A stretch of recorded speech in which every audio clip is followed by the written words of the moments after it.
أما بعد فقد قال الإمام الحسين أبو عبد الله ألا ترون أن الحق لا يعمل به والباطل لا يتناهى عنه. صلوات پڑھیں گے محمد و آل محمد پر.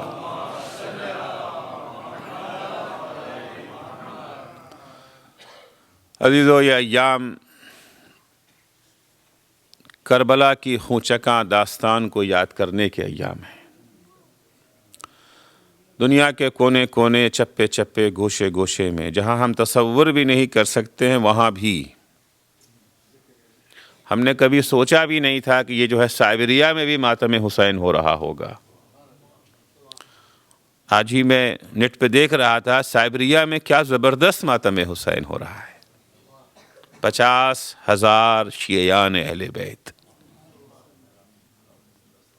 سوچا بھی نہیں تھا کبھی وہاں پر بھی، جہاں جہاں بھی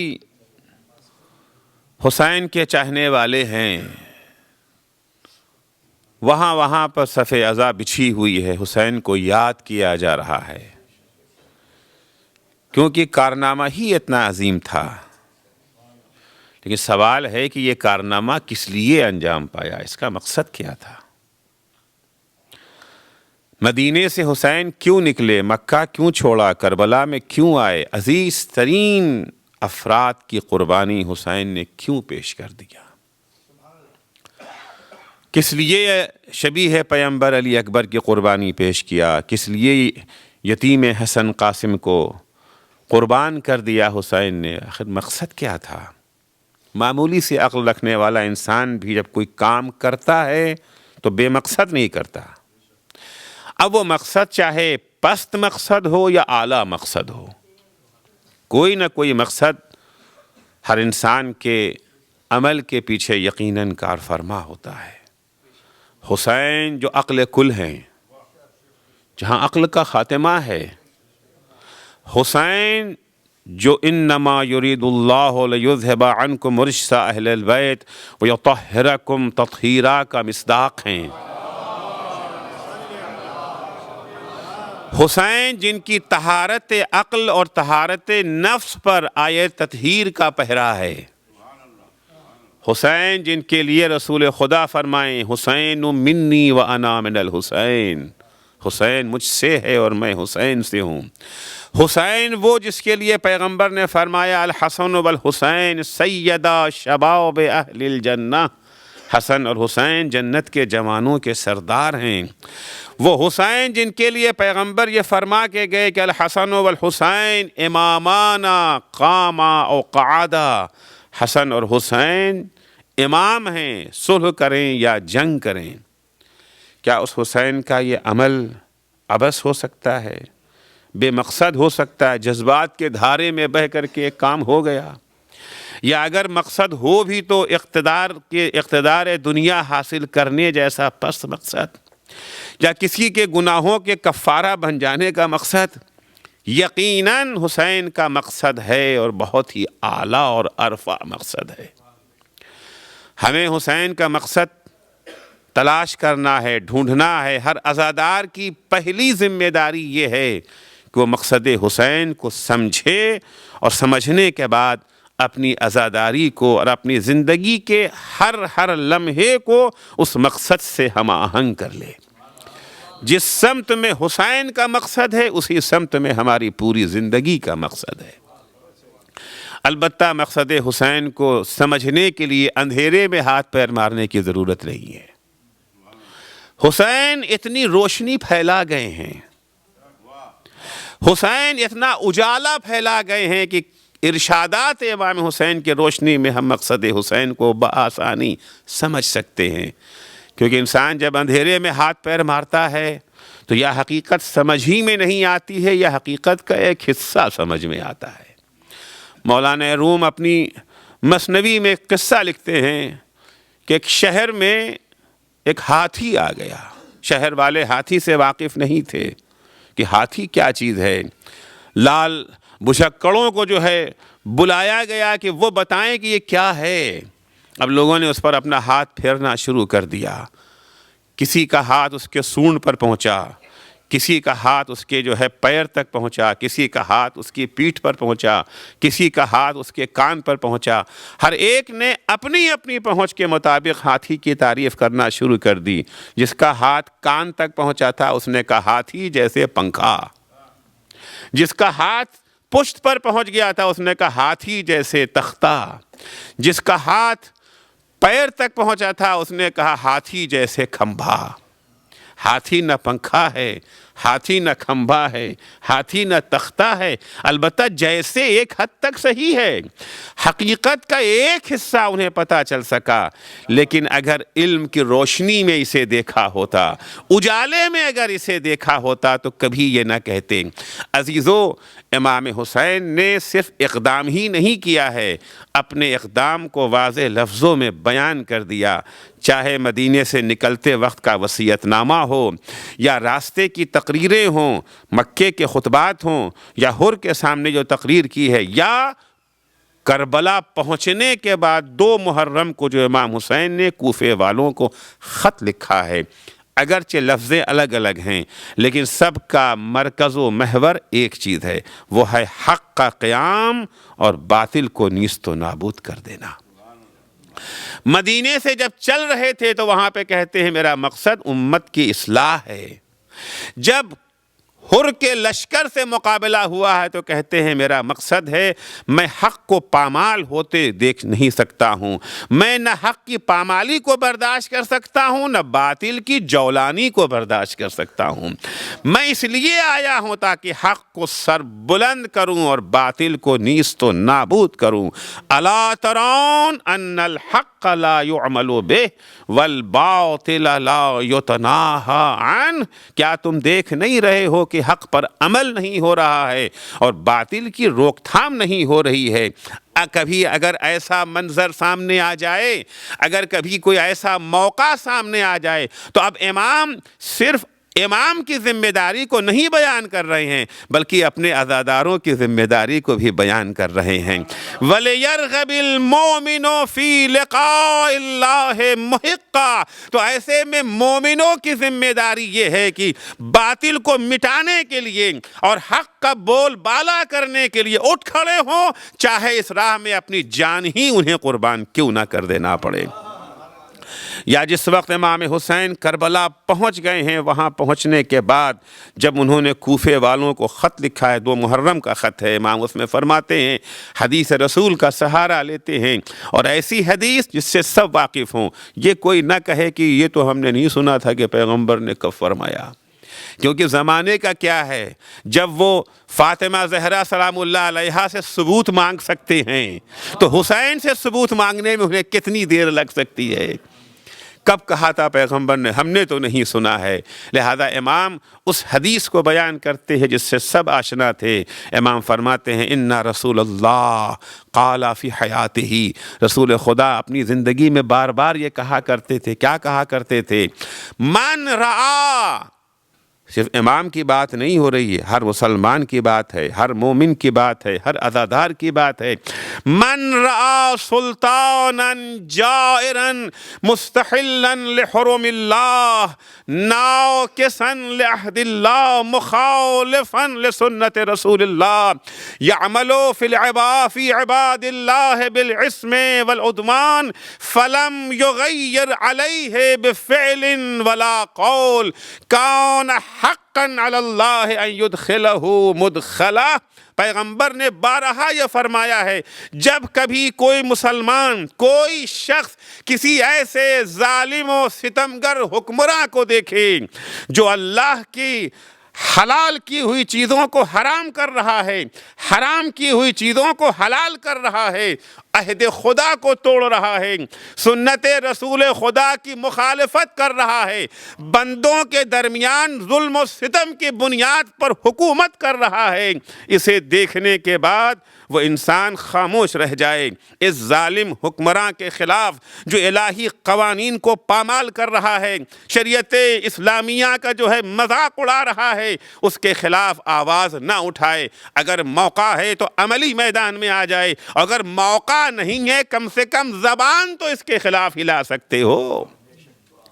عام طور سے ہم لوگ بہانہ یہ بنا لیتے ہیں کہ کیا کریں، ہمارے تو ہاتھ بندھے ہوئے ہیں، ہم تھوڑے سے ہیں، ہم اقلیت میں ہیں، ہم مجبور ہیں، ہمارے پاس تو میڈیا بھی نہیں ہے، ہمارے پاس ٹیلی ویژن نہیں ہے، ہمارے پاس اخبار نہیں، کچھ نہیں ہے، زبان بھی نہیں ہے۔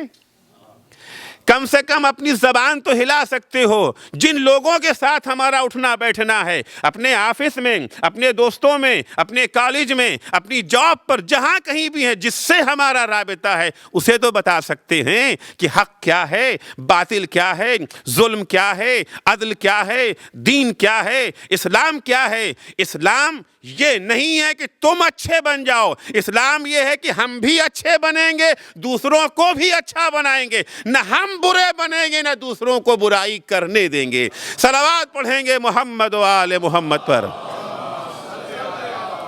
کوفے والوں کو یاد دلاتے ہیں، کیا تم نے پیغمبر کی یہ حدیث نہیں سنی تھی؟ حدیث تو سنی ہے، تو آج کا زمانہ کیا ہے؟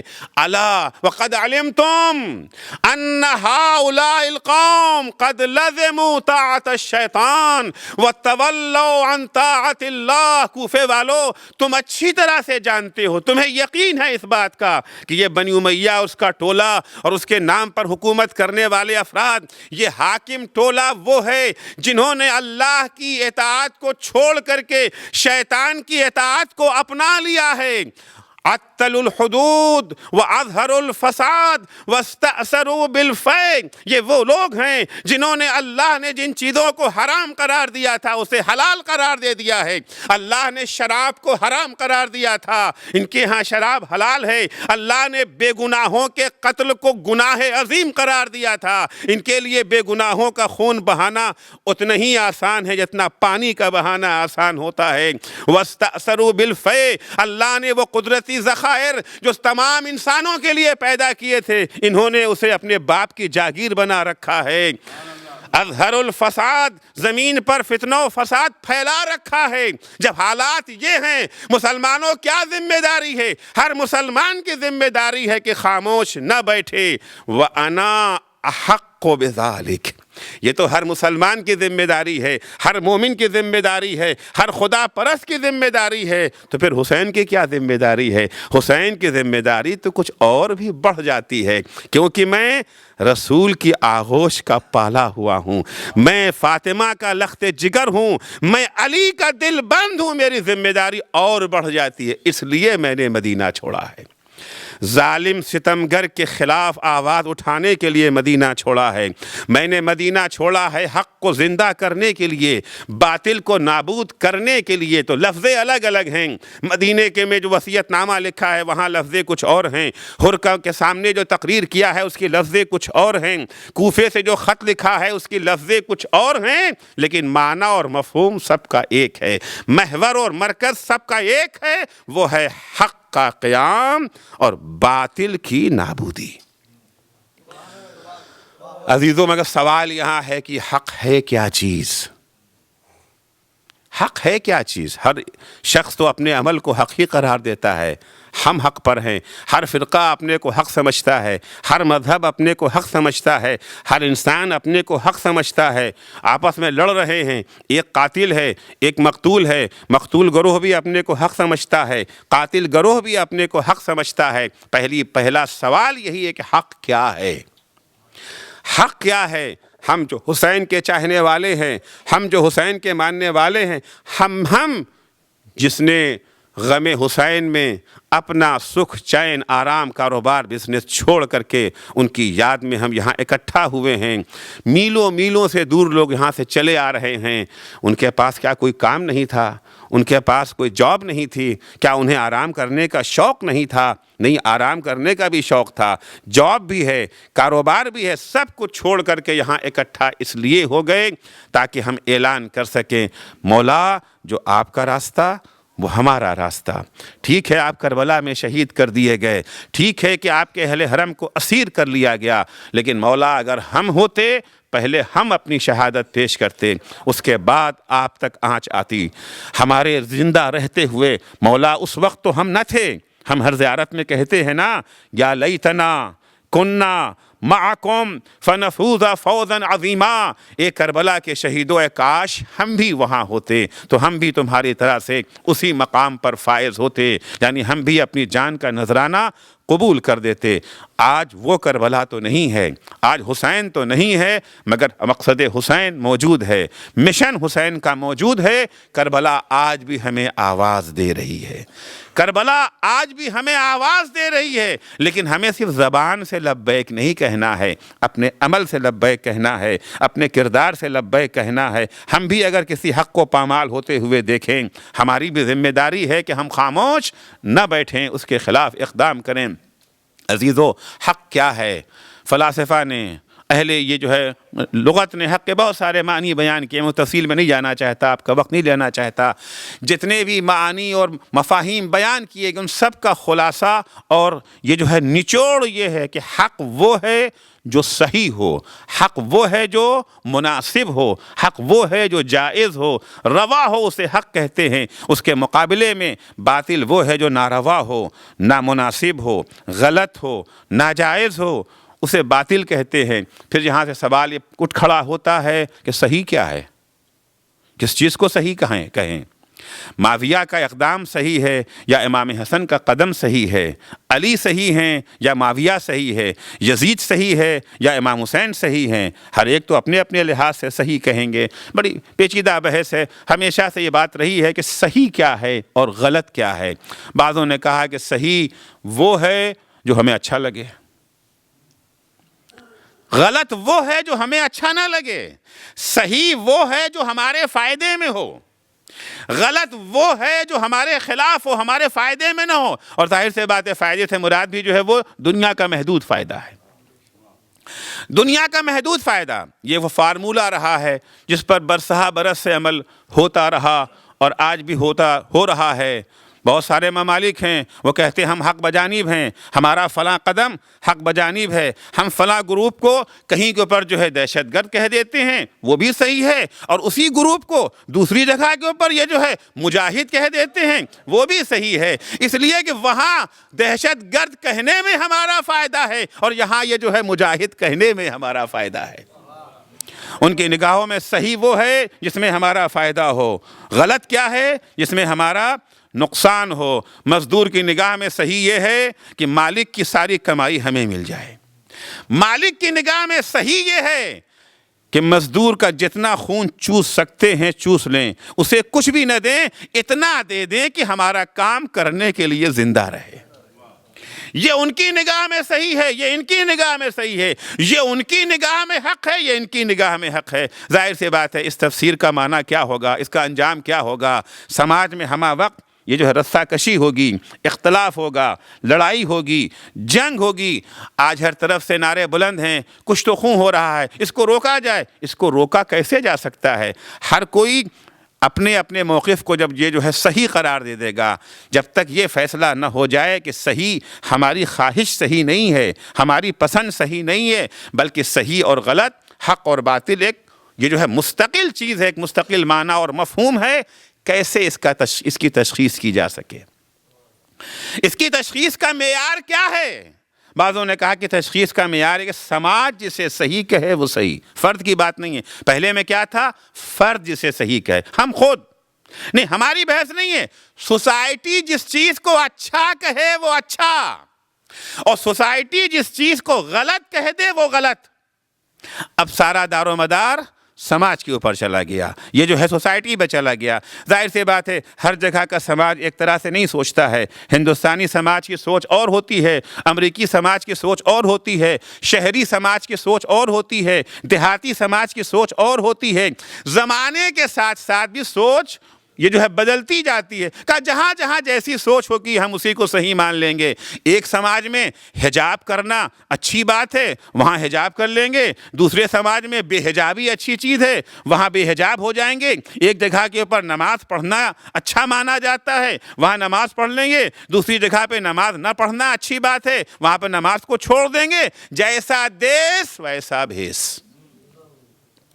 اس تھیوری پر بھی عمل کرنے والوں کی تعداد کم نہیں ہے، بلکہ آج کی اکثریت اسی تھیوری کو اپنائی ہوئی ہے۔ یہ جو دن بدن فیشن نکلتے رہتے ہیں، آج بالوں کا اسٹائل وہ ہے، آج کپڑے کا انداز وہ ہے، کیا ہے بھئی چل گئی ہے، اس کے پیچھے کوئی منطق ہے، کوئی استدلال ہے، کوئی دلیل ہے؟ نہیں، سماج سے اچھا سمجھ رہا ہے، سوسائٹی سے اچھی سمجھ رہی ہے۔ ایک دفعہ فیشن آ گیا، چہرے پہ داڑھی آ گئی، فیشن ختم، داڑھی بھی ختم۔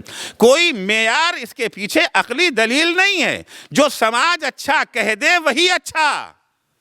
واقعاً ایسے ہی ہے۔ اب ذرا یہاں کے اوپر تجزیہ کیا جائے کہ واقعاً یہ بات صحیح ہے، جس چیز کو سماج اچھا کہہ دے وہ اچھا، سوسائٹی جس سے اچھا کہہ دے وہ اچھا۔ کم سے کم اپنی اس بات پہ قائم رہیے گا، اپنی اس بات پہ قائم رہیے گا۔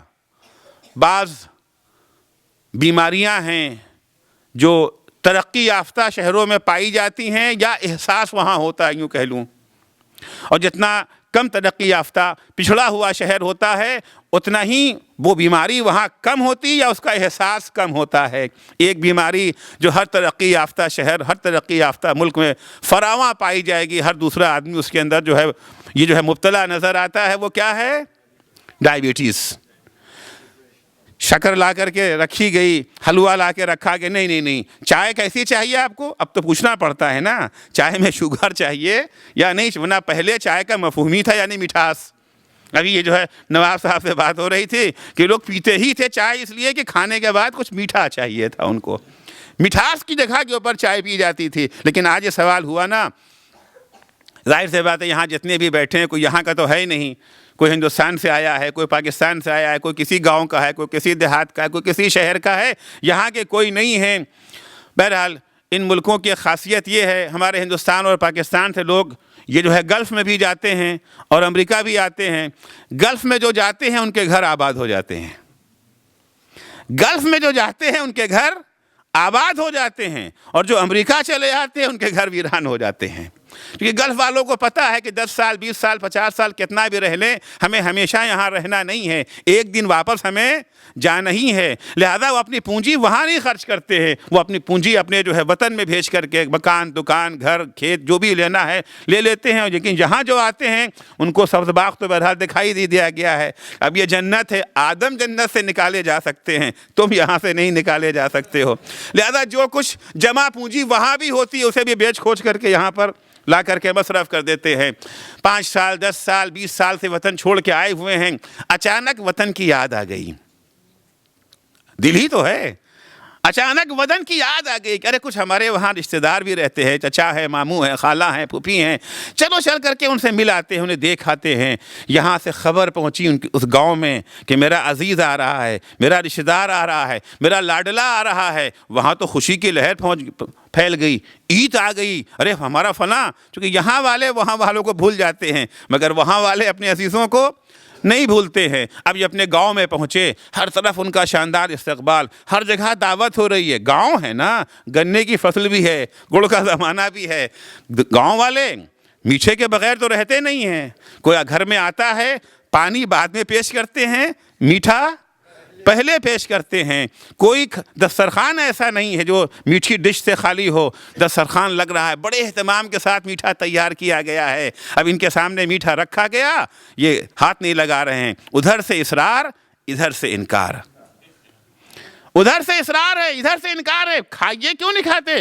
نہیں میں یہ شوگر پیشنٹ ہوں، مجھے میٹھا نقصان کرتا ہے۔ اب گاؤں والے ایک دوسرے کا منہ دیکھ رہے ہیں، اماں میٹھا بھی نقصان کرتا ہے؟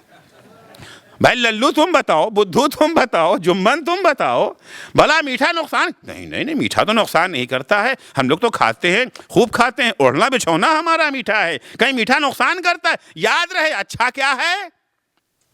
جسے سماج اچھا کہہ دے وہ اچھا، سوسائٹی جسے اچھا کہے وہ اچھا، پورے گاؤں کا سماج مل کے کہہ رہا ہے کہ میٹھا اچھا ہے، کھاؤ تمہیں نقصان نہیں ہوگا۔ کیا کریں گے؟ کھا لیں گے، ہاتھ بڑھائیں گے، کیوں نہیں کھاتے؟ بھئی آپ کا معیار تو یہی تھا نا کہ اچھا وہ ہے، صحیح وہ ہے جسے سماج صحیح کہہ دے، غلط وہ ہے جسے سماج غلط کہہ دے۔ پورے گاؤں کا سماج مل کے کہہ رہا ہے کہ میٹھے سے اچھی کوئی چیز نہیں، کھاؤ، کھانے کو تیار کا نہیں، کہ کیوں نہیں کھاتے؟ کہ درست ہے کہ سماج کہہ رہا ہے، لیکن یہ جاہل سماج ہے۔ ہمارا ڈاکٹر جس کا ہم علاج کرا رہے ہیں، وہ جو ہمارے جسم سے بھی واقف ہے اور میٹھے کی خاصیت سے بھی واقف ہے، اس عالم کا یہ کہنا ہے کہ میٹھا غلط ہے۔ آپ تو کہا کرتے تھے سماج جو کہے وہ صحیح، کہ نہیں یہ تو وہاں ہے جہاں تکلفات کی بات ہوتی ہے، لیکن جہاں حقائق کی بات ہو جاتی ہے، زندگی کا سوال جہاں ہو جاتا ہے، وہاں پھر ہم سماج کی نہیں سنتے بلکہ عالم کی سنتے ہیں۔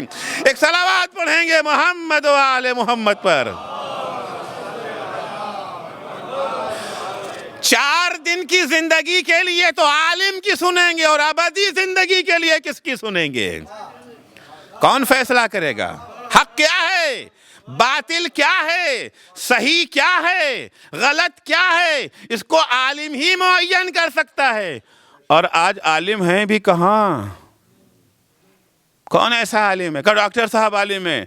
ہاں، پرانے زمانے میں ڈاکٹر صاحب عالم ہوا بھی کرتے تھے، لیکن آج کا ڈاکٹر الحمدللہ اپنے علم کا دعویٰ کم کرتا ہے، اپنی جہالت کا اظہار زیادہ کرتا ہے۔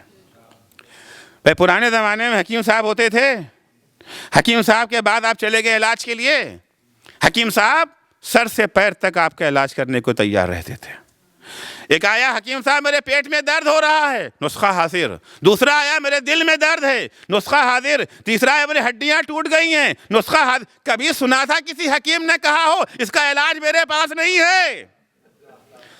آج کا عالم کیا ہے؟ پیٹ میں درد ہوا، ڈاکٹر آفتاب صاحب کیا فون کیا، ڈاکٹر صاحب کہ جی میں تو کڈنی کا اسپیشلسٹ ہوں، میدے کا نہیں ہوں۔ ڈاکٹر دوسرے ڈاکٹر صاحب کے کہیے، ڈاکٹر یہ جو ہے صادق صاحب کو فون کیا، اسد صادق صاحب کو، جی میں تو دانتوں کا ڈاکٹر ہوں، میرے پاس اس کا علاج نہیں۔ تیسرے کو، چوتھے کو، یہ کیا کہہ رہے ہیں؟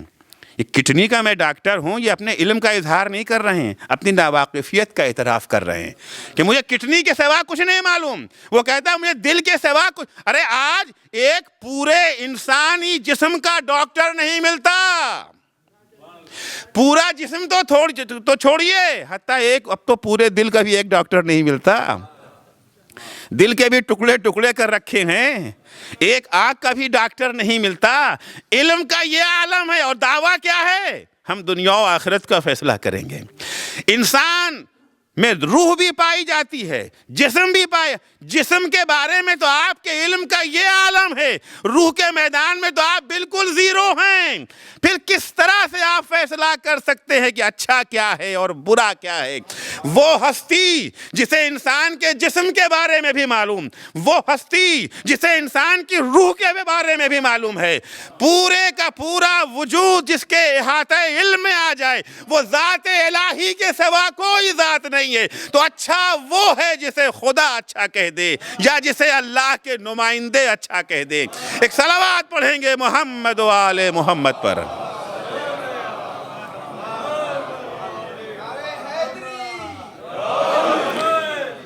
حق کیا ہے؟ حق وہ ہے جو صحیح ہو، باطل کیا ہے جو غلط ہو۔ صحیح اور غلط کا فیصلہ کون کرے گا؟ صحیح و غلط کا فیصلہ خدا کرے گا، صحیح و غلط کا فیصلہ انبیاء کریں گے، صحیح و غلط کا فیصلہ اہل بیت اور ائمہ کریں گے جنہیں اس عالم نے اپنا علم دیا ہے، جنہیں بنانے والے خالق نے اپنا علم دیا ہے۔ تو اچھا وہ ہے جسے خدا اچھا کہے۔ سماج کیا کہتا ہے، سوسائٹی کیا کہتی ہے، ٹھیک ہے، ان چیزوں میں ہم سماج اور سوسائٹی کی بات مان لیتے ہیں جس کا انسان کی مصلحت اور حقیقت اور شخصیت سے تعلق نہیں ہے۔ فرض کیجئے کہ احترام کیسے کیا جائے، بعض جگہوں پر احترام یہ ہے کہ ٹوپی کا اتار لینا احترام ہے، بعض جگہوں پر ٹوپی کا پہن لینا احترام ہے، لیکن جہاں پر حقیقت سے اس کا تعلق ہو جائے، بڑی خوبصورت حدیث ہے امام محمد باقر علیہ السلام سے۔ امام اپنے خاص صحابی محرم راز، محرم اسرار جابر جعفی کو خطاب کر کے کہتے، جابر جعفی کا مقام بہت عظیم مقام ہے۔ جابر جعفی امام کے وہ صحابی ہیں جنہیں اللہ نے طی الارض کا معجزہ عطا کیا تھا۔ طی الارض بچوں کے لیے واضح کر دو طی الارض کیا ہوتا ہے. طی الارض یعنی جہاں جب چاہیں پہنچ جائیں. ہمیں یہاں سے ہندوستان اگر جانا ہوتا ہے تو عام وسیلہ کیا ہے؟ جہاز لیں، 14 گھنٹہ 15 گھنٹے کی فلائٹ، اس کے بعد وہاں پہنچیں گے. لیکن طی الارض ابھی ہم نے ارادہ کیا اور ابھی پہنچ گئے، 1 سیکنڈ میں پہنچ گئے. چشم زدن یعنی جتنی دیر پلک کے جھپکنے میں لگتی ہے اتنی دیر میں وہاں پہنچ جائے. طی الارض ہے. خداوند عالم نے یہ معجزہ جناب جابر جعفی کو عطا کیا تھا. چنانچہ روایتوں میں ہے کہ جابر جعفی رہتے تھے کوفے میں، امام مدینے میں ہیں. کوفے میں رہنے والا ایک شیعہ، ایک مومن، دل میں شوق زیارت پیدا ہوتا ہے نا. ہم لوگوں کو بھی شوق تو ہمیشہ ہی رہتا ہے، بس کبھی کبھی یہ آتش عشق جو ہے بھڑک اٹھتی ہے. بس جی چاہتا ہے ابھی پہنچ جائیں، جی چاہتا ابھی پہنچ جائیں. وہ شیعہ آتا ہے جابر کے پاس. جابر بہت جی چاہتا ہے امام کی زیارت کا. کبھی جاتے کیوں نہیں ہو؟ کہا جابر تم تو جانتے ہو میرے حالات کیا ہیں، میرے پاس پیسے نہیں ہیں، وسائل نہیں ہیں، میں نہیں جا سکتا، مگر دل تڑپ رہا ہے. کہا واقعاً تمہارا دل تڑپ رہا ہے؟ کہا ہاں جابر. جابر نے کہا میرے پاس آؤ.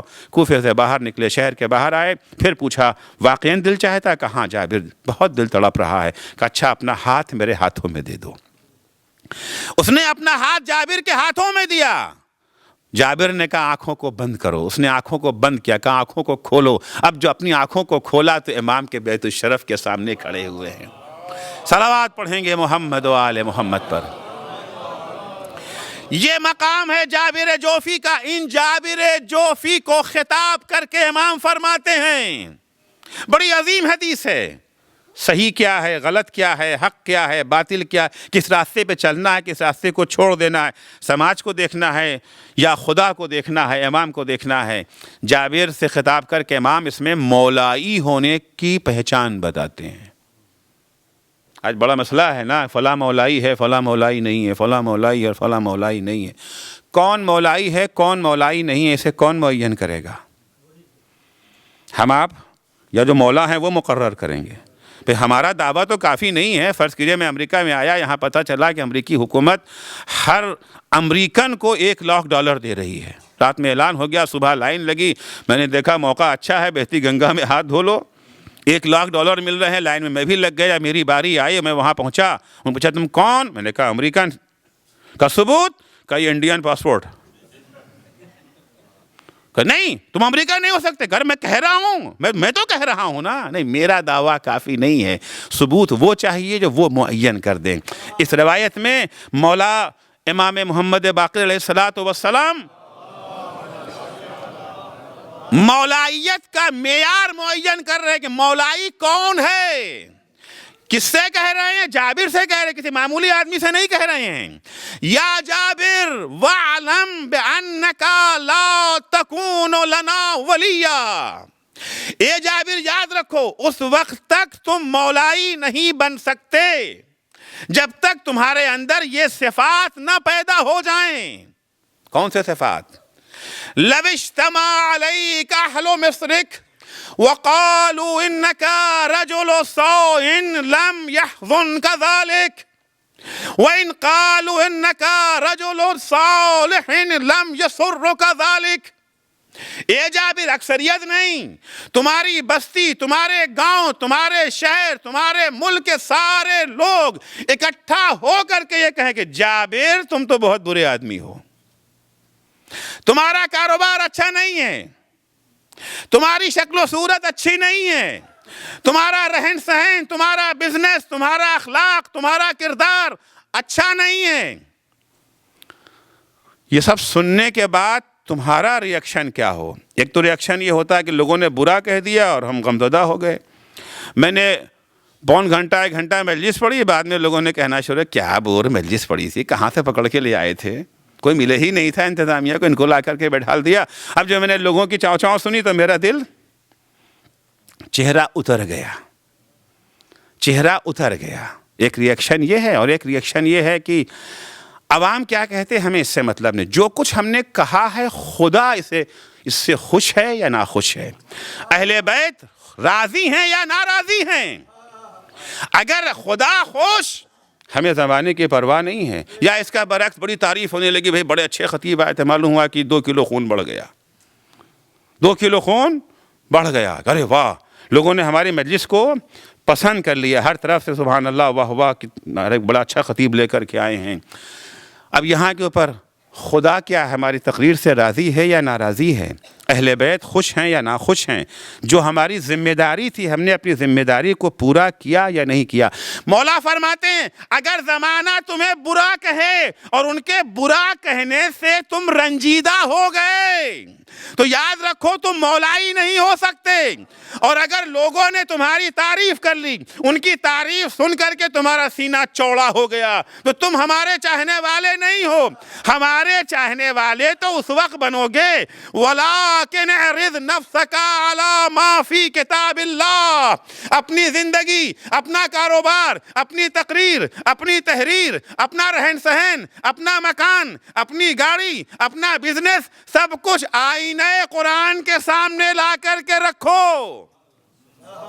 اب آئینہ قرآن میں دیکھو کہ قرآن، تمہارا کاروبار، تمہارا بزنس قرآن کے مطابق ہے یا قرآن کے مخالف؟ ان کنتا سالکا سبلہ راغبا فی ترغیبہ خائفا من تخویفہ زاہدا فی تزہیدہ۔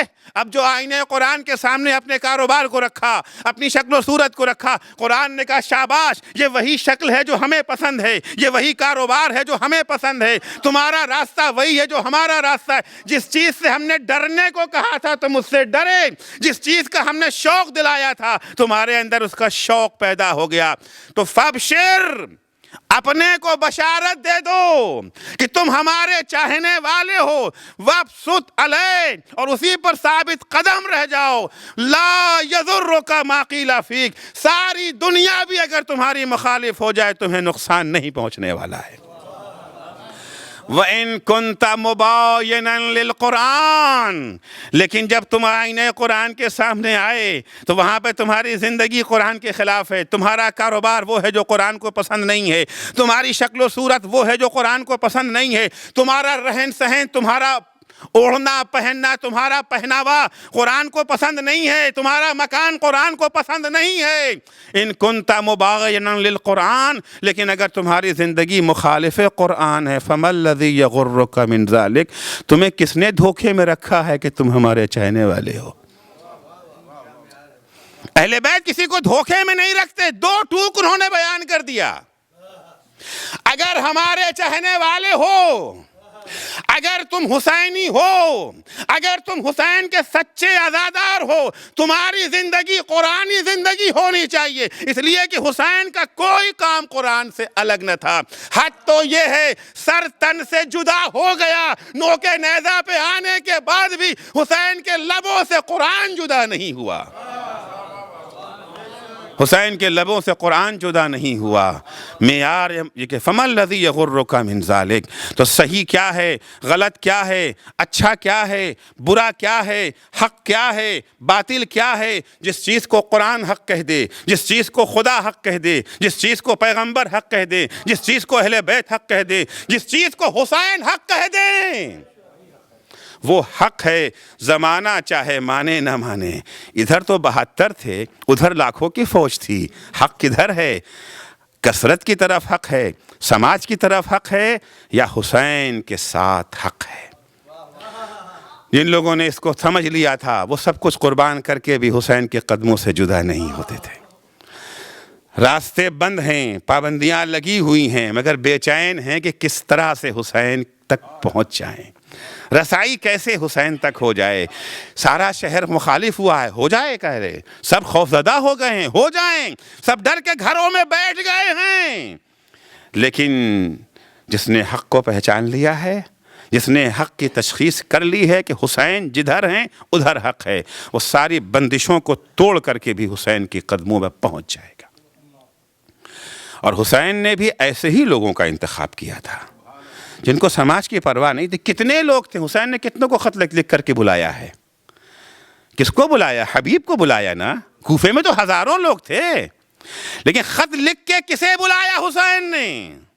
حبیب کو بلایا حسین نے، کیونکہ حسین کی نگاہیں پہچان رہی تھی نا کون ہیں جو حق کو ہمارے قدموں میں سمجھتے ہیں، کون ہیں جو لوگوں کو دیکھتے ہیں۔ سب نے حسین کا ساتھ دیا تو ہم بھی چلے آئیں گے، سب نے ساتھ چھوڑ دیا تو ہم بھی۔ کوفہ یہی تو تھا، ایک لہر چلی سب حسین کے ساتھ ہو گئے، دوسری لہر آئی سب حسین کے خلاف ہو گئے۔ کوفہ واقعاً جتنا انسان غور و فکر کرے کوفے کے بارے میں کم ہے، جتنا تجزیہ کرے کوفے کے بارے میں کہ آخر ہوتا کیا تھا۔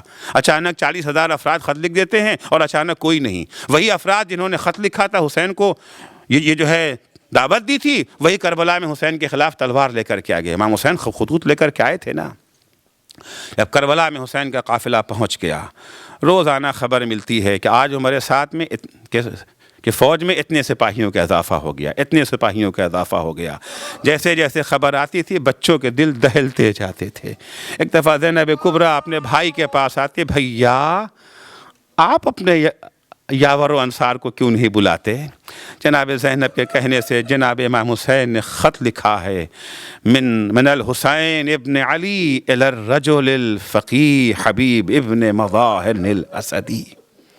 رجل فقی حبیب ابن مظاہر کے نام خط لکھا ہے۔ خط میں حسین خط میں لکھتے ہیں کہ اے حبیب تمہیں اچھی طرح سے معلوم ہے کہ ہمیں رسول خدا سے کیا قرابت ہے۔ حبیب حسین کے بچپن کے ساتھی تھے نا۔ عشق حسین حبیب کے دل میں عارضی اور وقتی نہیں تھا، بچپن سے حبیب کو حسین کی معرفت تھی اور حسین سے عشق تھا۔ ایک دن پیغمبر اسلام صلی اللہ علیہ وآلہ وسلم صلی اللہ محمد وآلہ محمد اصحاب کے ساتھ جا رہے تھے، دیکھا کچھ بچے کھیل رہے ہیں۔ پیغمبر نے ایک بچے کو دیکھا، زمین پر بیٹھ گئے، اس بچے کو لے اپنی آغوش میں بٹھالا، اسے بوسہ دیا، اسے پیار کرنے لگے۔ کسی نے کہا یا رسول اللہ اتنے سارے بچوں میں آپ نے اسی بچے کو کیوں انتخاب کیا ہے؟ کہا اس لیے انتخاب کیا ہے کہ یہ میرے حسین کا عاشق ہے۔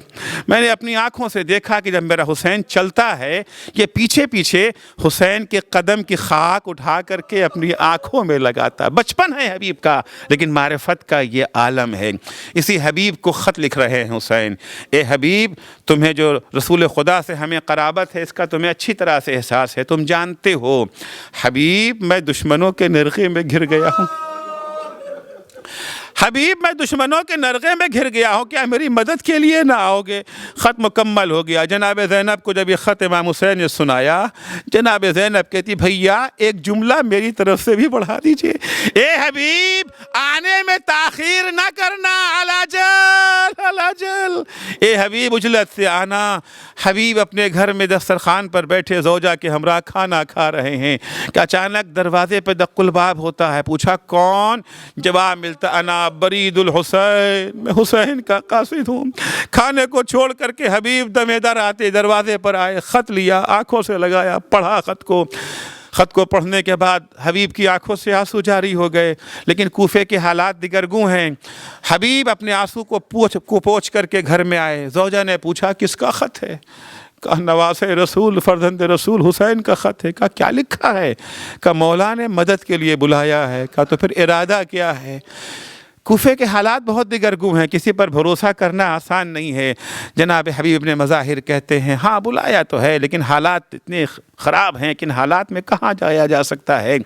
ان مشکلات میں زوجہ کہتی حبیب تمہیں شرم نہیں آتی؟ رسول کا نواسہ تمہیں مدد کے لیے پکار رہا ہے اور تم جو ہے مصیبتوں کا بہانہ کرتے ہو۔ جناب حبیب نے کہا آخر مجھے اس بات کا خیال ہے کہ ہمارے بعد تمہارا کیا ہوگا، تم تنہا رہ جاؤ گی۔ کہا تمہیں میرا تو خیال ہے مگر فاطمہ زہرا کا خیال نہیں۔ حبیب کہتے مومنہ میں تو تیرا امتحان لے رہا تھا، تیرے کمال ایمان کو ظاہر کرنا چاہ رہا تھا، بھلا میں اور حسین کی نصرت کے لیے نہ جاؤں؟ حالات سازگار نہیں ہیں، کھلم کھلا حبیب کوفے سے نہیں نکل سکتے ہیں۔ پہلے اپنے غلام سے کہا کہ جا کر کے گھوڑا لے کر کے فلاں مقام پر شہر کے باہر کھڑا ہو جا، میں بھی بچتے بچاتے پہنچ جاؤں گا۔ غلام گھوڑے کو لے گیا، جہاں حبیب نے کہا تھا وہاں پہ غلام جا کر کے کھڑا ہو گیا۔ حبیب مختلف گلیوں سے کوچوں سے ہوتے ہواتے نگاہوں سے بچتے ہوئے کوفے سے باہر نکل رہے ہیں۔ پہنچنے میں تھوڑا تاخیر ہو گئی حبیب کو۔ جب حبیب اس جگہ پہ پہنچے ہیں تو حبیب نے کیا دیکھا؟ غلام گھوڑے سے مخاطب ہے، گھوڑے کی آنکھوں سے آنسو جاری ہیں۔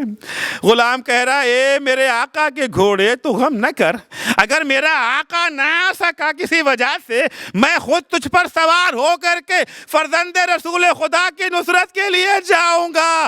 جیسے یہ جملے حبیب کے کان میں پہنچے سر پیٹنے لگے۔ ہائے فرزند رسول پر وہ وقت آ گیا ہے کہ جانور آنسو بہا رہے ہیں، غلام اپنی زندگی قربان کرنے کی بات کر رہے ہیں۔ اے عزیزو، حبیب گھوڑے پر بیٹھ گئی، جب گھوڑے پر بیٹھ گئے تو غلام سے کہا تو نے میری بڑی خدمت کی ہے، جہاں میں نے تجھے عشق حسین میں آزاد کیا۔ غلام نے ہاتھ جوڑ کے کہا آقا یہ کہاں کا انصاف ہے، جب تک اپنی خدمت لینا تھی مجھے اپنے ساتھ رکھا، اب جب فرزند زہرا کی خدمت کا موقع آیا تو مجھے آزاد کر رہے۔ آقا میں بھی آپ کے ساتھ چلوں گا۔ ادھر سے حبیب کربلا کی طرف روانہ ہوئے، ادھر حسین اپنے لشکر کو تیار کر رہے ہیں۔